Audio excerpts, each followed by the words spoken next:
Okay, so now to calculate the value of your call option, हमें 5 चीज़ों की ज़रूरत होती है. सबसे पहले आपका आ जाता है stock price which is denoted by S, और हमारे सवाल के अंदर दिया हुआ है वो 80. फिर आ जाता है आपका एक्सरसाइज प्राइस या strike price. Strike price which is denoted by E, ये हमारे पास दी हुई है 75. फिर आ जाता है आपका standard deviation which is volatility, कि आपका स्टॉक कितना वॉलेटाइल है.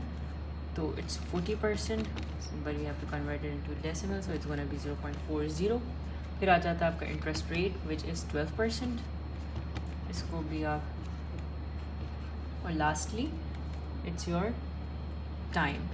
यहाँ पर दिया हुआ है 6 months which is equate to, अच्छा इसके अंदर ना हम लोग लाइक 1/4 ऑफ अ ईयर या हाफ ईयर इस तरीके से लेते हैं. जैसे 6 months है तो इट्स गोना बी 0.5 years. अगर यहाँ पर 3 month होता है, यहाँ पर 0.25 years होता है. सही है.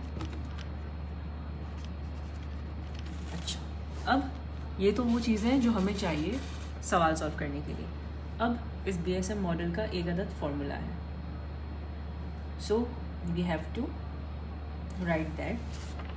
सो फॉर्मूला हमारा ये है कि C इज़ इक्वल्स टू, यानी कि call option is equals to stock price multiplied by ND1 minus present value of exercise price